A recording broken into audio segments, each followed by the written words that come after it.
என் லைஃப்பில் இந்த மாதிரி ஒரு பெயின்ஃபுல்லான ஒரு சுச்சுவேஷனை நான் ஃபேஸ் பண்ணதே கிடையாது. மனசு முழுக்க வலி வலி மட்டும்தான். இந்த சுற்றுப்பயணத்தில் என்னென்ன மக்கள் பார்க்க வராங்க, அதுக்கு ஒரே ஒரு காரணம் தான், அவங்க என் மேலே வச்சிருக்கிற அன்பும் பாசமும். அந்த அன்புக்கும் பாசத்துக்கும் நான் எப்பவும் கடமைப்பட்டிருக்கிறேன்.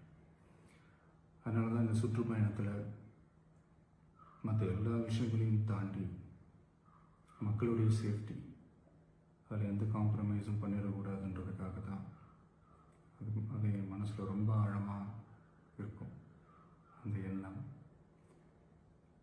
அதனால தான் இந்த அரசியல் காரணங்கள் எல்லாத்தையும் தவிர்த்துட்டு ஒதுக்கி வச்சுட்டு மக்களுடைய சேஃப்டி மட்டும் மைண்டில் வச்சுக்கிட்டு அதுக்கான இடங்களை சூஸ் பண்ணுறது, அதுக்கான இடங்களை பார்த்து பெர்மிஷன் கேட்குறது, போலீஸ் டிபார்ட்மெண்ட்டில் அதை ரிக்வெஸ்ட் பண்ணி கேட்போம். ஆனால் நடக்கக்கூடாதது நடந்துருச்சு. நானும் மனுஷன் தானே. அந்த நேரத்தில் அத்தனை பேர் பாதிக்கப்பட்டு இருக்கும்போது எப்படி அந்த ஊரை விட்டுட்டு என்னால் கிளம்பி வர முடியும்? நான் திரும்ப அங்கே போகணும்னு இருந்துச்சுன்னா அதை ஒரு காரணம் காட்டி அங்கே வேறு சில பதட்டமான சுச்சுவேஷன்ஸ், வேறு சில அசம்பாவிதங்கள், அந்த மாதிரி எதுவும் நடந்துடக்கூடாதுன்றதுக்காக தான் நான் அவாய்ட் பண்ணேன்.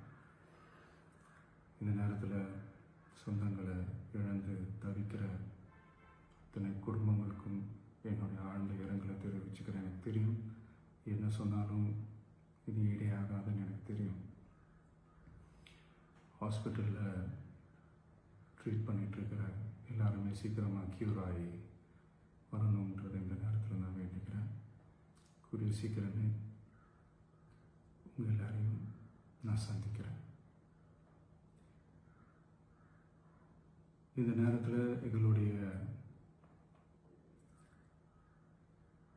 வலிகளை, எங்களுடைய நிலைமையை புரிஞ்சுக்கிட்டு எங்களுக்காக பேசின அரசியல் கட்சிகளை சார்ந்த நண்பர்கள், தலைவர்கள் அனைவருக்கும் என்னுடைய நன்றியை தெரிவிச்சுக்கிறேன்.